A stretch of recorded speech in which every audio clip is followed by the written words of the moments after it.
Well, Shubhendu Ghosh, our correspondent, is joining us from Washington, D.C. now. Shubhendu, what news about Indian Americans in the running for the top posts in the Trump and Vance administration? That's right, Trump. That's right, Mark. There is a great curiosity about Indian Americans being a part of his new government, Trump 2.0. In that sense, there's some names that we're also learning from sources. These are, of course, still media speculations. These are not confirmed. Large-scale vetting is underway as we speak, and the transition to Trump's government is also taking place. But the names that we're hearing is, at the top is Vivek Ramaswamy, the rival-turned-ally of Donald Trump. He was earlier competing alongside Donald Trump to be the Republican candidate for the position of president. Then he was most likely candidate for the vice president's role. And now we see the manner in which he upheld the MAGA, Make America Great Again movement of Donald Trump. And he continues to be an unofficial spokesperson of the same.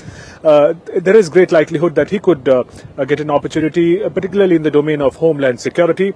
Then we're hearing about Tulsi Gabbard, the former Democrat turned Republican, is now in the running for an important diplomatic position, we are told. There's also Kash Patel. His name is Kash Patel. In America is better known as Kash Patel.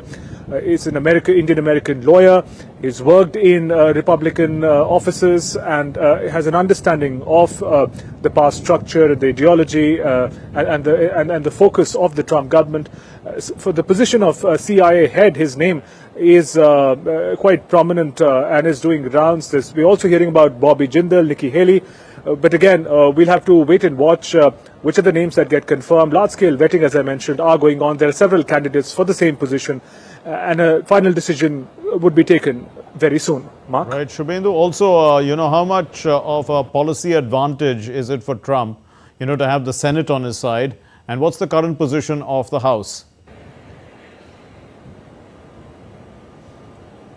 Well, it's hugely significant. One of the ways in which we are looking at Donald Trump's return as bigger than ever before is also the manner in which the Republicans are likely to control both the House and Senate. They have won.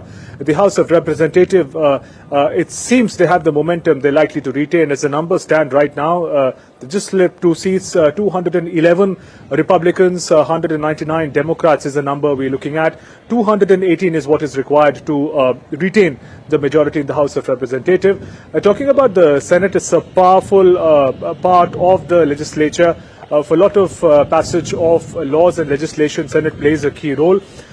Senate has a particular role to play, Mark, in the appointments as well, whether we talk about ambassador or judges to the top courts. Senate has a key role to play. They approve or disapprove the appointments. So in that sense, to have Senate by one side would also clear the path for Donald Trump to achieve a lot of legislative business that he seeks to, especially in the early days. Also, Senate plays a key role in any impeachment process for any high-ranking federal official. So even in that regard, given that it was such a polarized elections, what happens next? Senate could be a very powerful body at Donald Trump's disposal in the days ahead. Also, Shubhendu, many Democrats are blaming Joe Biden for the loss. But, he can go down in history as the president who was undefeated at the end and who also was the only one who defeated Trump.